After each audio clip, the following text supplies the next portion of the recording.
انخفاض في أسعار الذرة الصفراء المستورد البرازيلي 800 جنيه في الطن، ووصل سعر طن الذرة الصفراء البرازيلي 14700 جنيه للطن، وسعر طن الذرة الصفراء الأرجنتيني انخفض 800 جنيه ووصل سعره 14700 جنيه للطن صب أرض المينا، والذرة الصفراء المستورد الأوكراني انخفض 800 جنيه ووصل سعره 13700 جنيه للطن صب أرض المينا.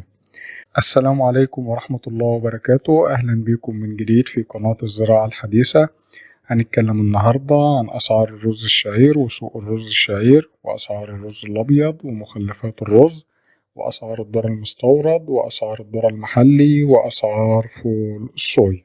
بالنسبة لأسعار الذرة المستورد زي ما سمعنا كده في المقدمة، البرازيلي والأرجنتيني 14700 جنيه، الذرة الصفراء الأوكراني ب13700 جنيه، والصربي والأمريكي والبلغاري والروماني بنفس أسعار الذرة الأوكراني، والأسعار دي برا المينا بتزيد 500 جنيه لدى التجار. في انخفاض أيضا في أسعار فول الصويا بمعدل 2000 جنيه في الطن، وسجل سعر الصويا 44% بروتين 31000 جنيه للطن صب أرض المينا، و46% بروتين فيها انخفاض 1500 جنيه للطن، وسجل 32500 جنيه للطن صب أرض المينا. بالنسبة لأسعار الذرة البلدي الأصفر الحب، سعر الطن من 14000 ل 14500 جنيه، والذرة البلدي الأبيض الحب من 13800 ل 14000 جنيه.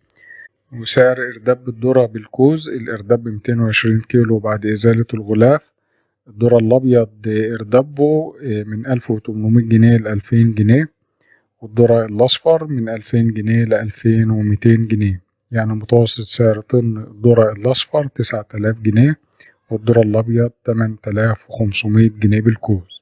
كده عرضنا لحضراتكم أسعار الذرة المستورد وأسعار الذرة البلدي وأسعار فول الصويا. بالنسبة لأسعار الرز الشعير، عرض الرز الشعير النهاردة قليل جدا في السوق، لأن الرز لدى الفلاحين، والطلب على الرز الأبيض مش كبير قوي، طلب عادي اللي هو المعتاد، وبالتالي الأسعار ارتفعت لأن الناس ماسكة في البضاعة ومش عايزة تفرط فيها. بس لو السوق ثبت هيبقى في عرض في السوق والأسعار هتستقر، إنما الأسعار النهاردة كل يوم في زيادة.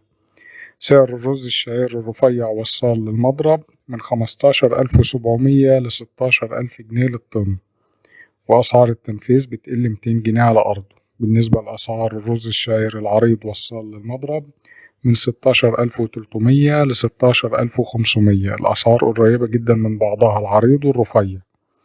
بالنسبة لأسعار الرز الأبيض الرفيع من 22800 ل 23000 جنيه، البضايع العالية الكسر من 8 ل 10%. الرز الأبيض العريض من 24500 ل 25000 جنيه، كسر من 8 ل 10%، زيت وبخار وسورتكس.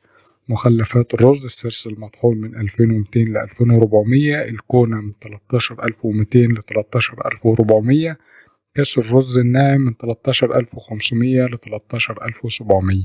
وبكده نكون عرضنا لحضراتكم الأسعار اليوم، وياريت تدعمونا باللايك والاشتراك وتفعيل زر الجرس، والسلام عليكم ورحمة الله وبركاته.